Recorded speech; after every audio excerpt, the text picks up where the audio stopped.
On March 31, 2023, 26-year-old Madeline Kingsbury disappeared from her home in Winona, Minnesota around 10 a.m. She had just dropped off her two children, a 5-year-old girl and a 2-year-old boy, at a daycare center with their father, Adam Fravel. The couple had separated but were still living together while she searched for a new home. That day, Madeline failed to log on to work, did not respond to calls and messages, and didn't pick up her children from daycare. The family filed a missing persons report and discovered that Madeline had left her phone, wallet, and ID inside her home. Adam told police he left the home, and when he returned later, Madeline was no longer there. Surveillance video confirmed that Adam left the house in a dark blue 2014 Chrysler Town & Country minivan around 10 a.m. More than 1,800 people searched for Madeline in the weeks after her disappearance as the whole community came out to show their support. On June 7, 2023, the remains of Madeline Kingsbury were found along the side of Highway 43 in a wooded area just north of Mabel, Minnesota. Adam Fravel was arrested and taken into custody on suspicion of second-degree murder. On February 15, 2020, 38-year-old sex therapist Amie Harwick was found under a balcony at her home in West Hollywood, California. She was rushed to a nearby hospital, but it was too late and she succumbed to her injuries. The investigation into Amie's death revealed that she had blunt force trauma to her head and was strangled before being thrown from the third-floor balcony of her home. 41-year-old Gareth Pershouse was arrested and charged with murder the day after her death. He and Amie had dated in 2010 until she had to take out an order of protection against him, which expired in 2015. Gareth hadn't seen her in nearly 9 years prior to a chance encounter at a January 2020 porn award show where he had a confrontation with her on the red carpet. Gareth was a photographer who was covering the show, and Amie was there to sit on a panel about mental health in the adult industry. She told friends and colleagues that she was afraid he was going to show up at her home, and when she told the police about the incident, they said they couldn't do anything.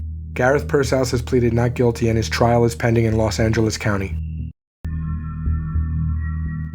On January 26, 2022, 24-year-old Alexis Gabe went missing.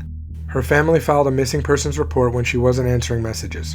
The police determined that Alexis was last seen with her ex-boyfriend Marshall Jones. The couple had broken up, but Marshall was reportedly distraught and threatened to kill Alexis and himself if she didn't get back together with him. Investigators concluded that Jones had killed Gabe the same night she disappeared at his residence in Antioch, California.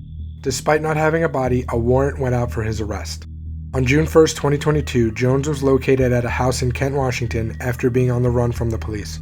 When the police attempted to apprehend him, he aggressively charged at them with a knife and was shot and killed.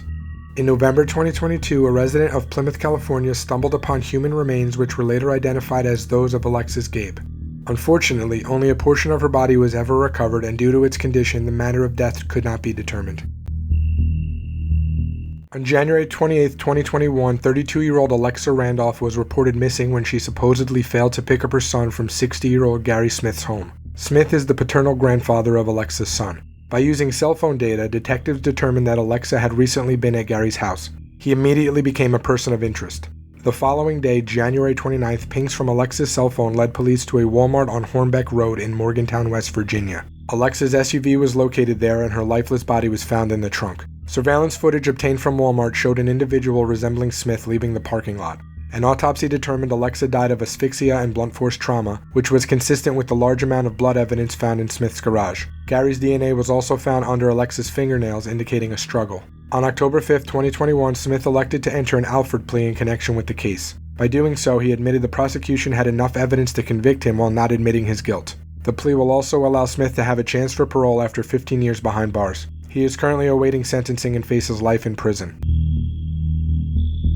In April 2019, 18-year-old Megan Newton was sexually assaulted and brutally murdered by 19-year-old Joseph Trevor. Megan was out having a good time in Newcastle-under-Lyme in England when she bumped into Joseph. He was a former classmate of hers and had been released from custody for drug possession earlier that day. Megan was on her way home, so she invited him to stay at her place because he was terrified of facing his family for the drug possession. They are seen on CCTV together walking into Megan's apartment. While inside, Joseph sexually assaulted her before stabbing her 9 times in the back as he left her to die on the bed. Hours later, Trevor is seen leaving the apartment with Megan's keys before discarding them on the floor. He can also be seen looking at his bloody hands. After murdering Megan, Trevor was found by police sitting on a bridge. He was eventually arrested after Megan's body was discovered by a neighbor who found the keys to her apartment. Prior to the murder, he had also been accused of sexually assaulting a 14-year-old girl, but the case was never prosecuted. In February 2020, Trevor was sentenced to 21 years and 65 days to life after admitting what he did.